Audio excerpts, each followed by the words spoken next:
kedamaian. Di dalam Tuhan ada kekuatan selamanya.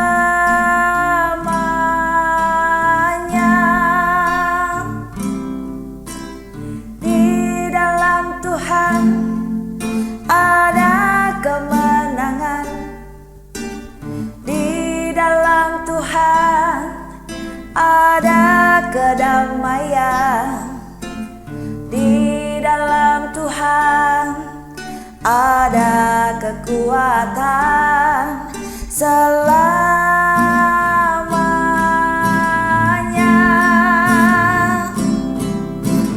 Di dalam Tuhan ada kemenangan. Di dalam Tuhan ada kedamaian. Di dalam Tuhan ada kekuatan selamanya.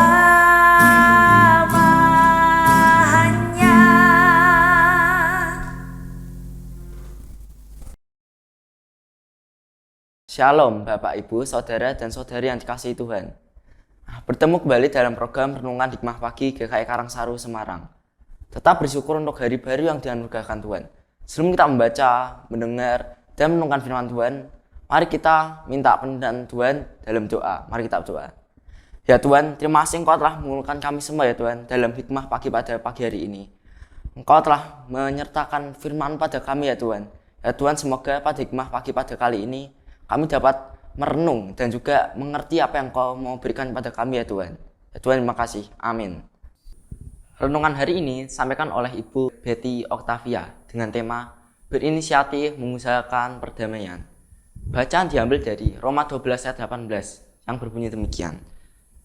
Sedapat-dapatnya, kalau hal itu bergantung padamu, hiduplah dalam damai dengan semua orang. Demikianlah sabda Tuhan. Syukur kepada Allah. Ibu bapak saudara-saudari yang terkasih di dalam Tuhan Yesus Kristus, Don Richardson adalah seorang misionaris asal Kanada yang melayani suku Sawi di Papua.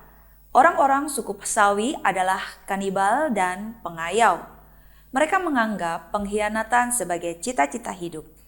Suku Sawi akan berdamai jika salah satu pihak menyerahkan bayi mereka untuk dibesarkan pihak musuh.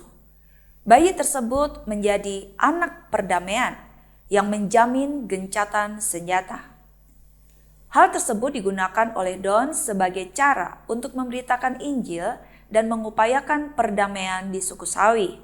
Ia membagikan Injil melalui analogi tentang Kristus sebagai anak perdamaian yang memperdamaikan Allah dengan manusia.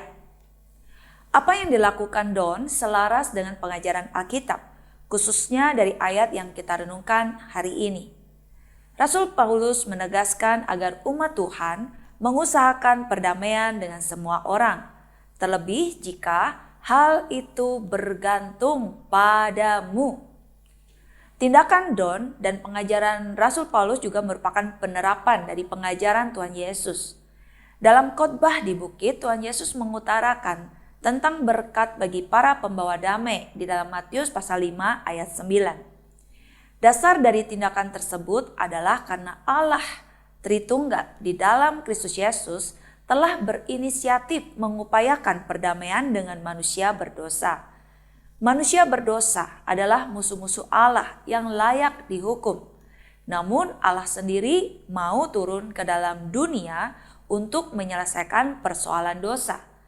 Kristus Yesus memperdamaikan relasi manusia berdosa dengan Allah di sorga. Pengikut Kristus sejatinya merupakan agen-agen pembawa perdamaian. Mereka secara aktif mengusahakan perdamaian. Mengusahakan perdamaian bukan hanya tentang menghindari konflik, tapi juga bertindak dan berani mengambil resiko demi terwujudnya perdamaian. Semua itu dilakukan dengan berlandaskan pada kasih Kristus yang telah memperdamaikan.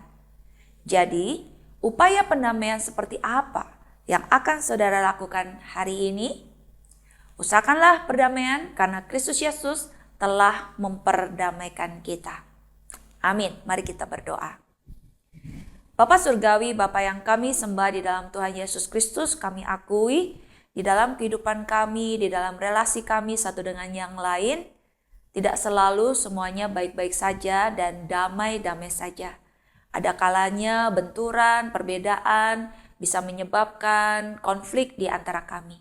Tapi firman Tuhan hari ini mengingatkan kami bahwa kami adalah anak-anak Tuhan, agen-agen perdamaian.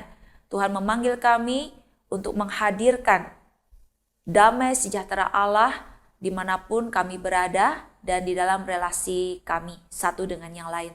Tuhan yang akan menolong kami, berikan hikmat bijaksana, berikan hati yang dipenuhi dengan kasih Tuhan, sehingga kami boleh memperlakukan setiap orang yang berelasi dengan kami dengan sebaik-baiknya.